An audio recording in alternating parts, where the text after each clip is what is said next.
And 9 in 10 councils in England are going to introduce the maximum council tax increase next month. Oh, goody. Oh, goody. Well, the maximum increase is 4.99%, and after that, of course, they have to either perform a referendum or ask permission of Angela Rayner. But 6 councils have been granted that special permission by the Housing and Local Government Secretary to go above 5%. I think I know where. Let's get the latest with our reporter Anna Riley, who's outside the Bradford Council building for us.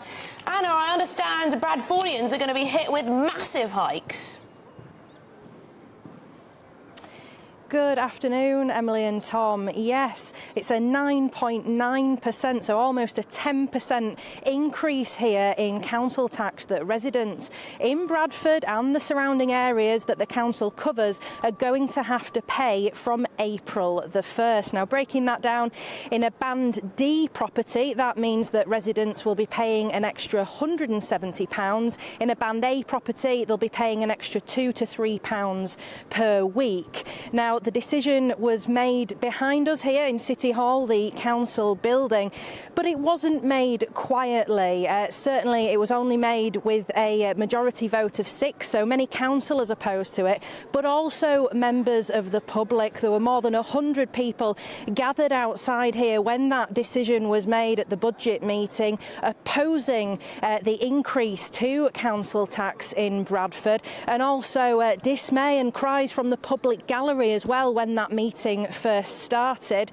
there were shouts of not a penny more, and that the demonstrators had to actually be brought away by the police. Such a strong feeling they had about this increase. Now, the council say that they've had to make the increase because they've had cuts of £350 million to their budget since the Conservative government was in 14 years ago, and they say that this increase was needed so that vital services remained running, as well as the no bankruptcy as well to come. Now, we've been speaking to people here in Bradford, and this is what they've got to say.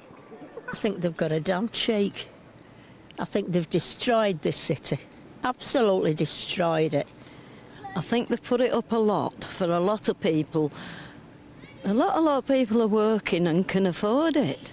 I think it's not good at all myself. I prefer it to stay low. You know, everybody's struggling these days with paying everything, all the bills and that. I think it's disgusting. I think it's not right because all the money goes to government. They're not helping us at all. They're making the poor poorer and richer. For like somebody like me who's young, for the future it's a bit of a worry, and there's enough things to like worry about in the future with the houses and everything and all sorts. I mean, mine's gone up. I think it's an extra £300–400.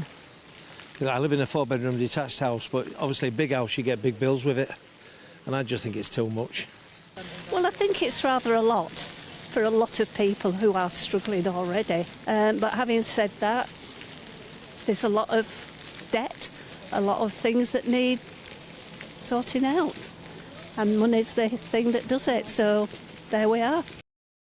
So the majority of people that we've spoken to opposing that council tax rise, one lady saying that she understood why the council were doing it. Now, the council have given us a statement. They said councils have to set a legal budget. You won't find one councillor in Bradford who really wanted to vote for a 9.99% increase in council tax, but we were between a rock and a hard place. After £350 million of cuts from the last government over 14 years, our finances have been left at an all-time low.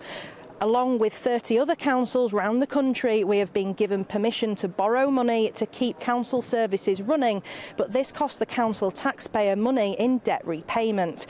Bradford Council tax charge remains below average compared to the rest of West Yorkshire and to other metropolitan councils nationally. So that's what the council have to say. They say these price increases were needed in council tax to keep the council's vital services going, and projections show that by 2030 the council could be facing a deficit of £1 billion.